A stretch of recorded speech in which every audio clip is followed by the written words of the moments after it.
PM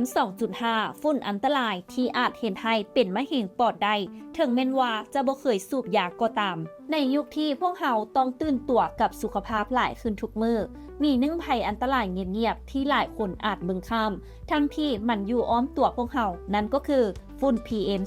2.5 ข้อมูลล่าสุดบอกว่าเพียงแต่หายใจเอาฝุ่นเข้าไปก็เสี่ยงเป็นมะเร็งปอดได้เท่ากับคนที่สูบยาแล้วข้อมูลจากองค์การอนามัยโลกระบุว่าผู้ที่บ่เคยสูบยาเลยก็มีความเสี่ยงเพิ่มขึ้นต่อการเป็นมะเร็งปอดและหนึ่งในสาเหตุสำคัญก็คือฝุ่น PM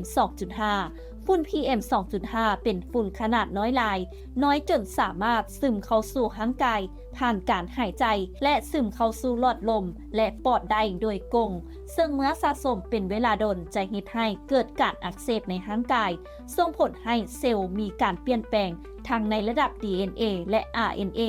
ซึ่งเป็นกลไกหนึ่งที่ก่อให้เกิดพยาธิมะเร็งบทรายงานในวารสาร Lancet Respiratory Medicine พบว่ามีผู้ป่วยมะเร็งปอดชนิดอะดีโนคาร์ซิโนมาหลายกว่า 200,000 คนในทั่วโลกที่เชื่อมโยงกับมลพิษทางอากาศโดยเฉพาะ PM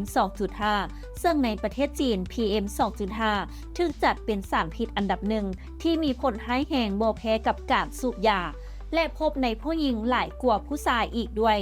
สำหรับผู้ที่สูบยาอยู่แล้วหากได้รับ PM 2.5 ร่วมนำความเสี่ยงจะเพิ่มขึ้นเป็น 2 เท่าในลาวเฮาเองโดยเฉพาะประชาชนในเขตตัวเมืองต้องเผชิญกับ PM 2.5 เกือบทุกมือโดยหลายคนอาจบ่ฮู้ว่าร่างกายของพวกเขาค่อยๆสะสมสารโลหะหนักเช่นอาร์เซนิกแคดมิเนียมและโครเมียมซึ่งเป็นสารที่ก่อให้เกิดมะเร็งและนี่คืออีกหนึ่งมุมมองจากวิทยาศาสตร์ที่สะท้อนให้เห็นว่าฝุ่น PM 2.5 บ่แม่นเรื่องไกลตัวอีกต่อไปหวังว่าทุกท่านจะดูแลตัวเองและแบ่งปันข้อมูลนี้ให้คนใกล้ตัวได้รับรู้น้ำกันนำอบธรรมวงศ์รายงาน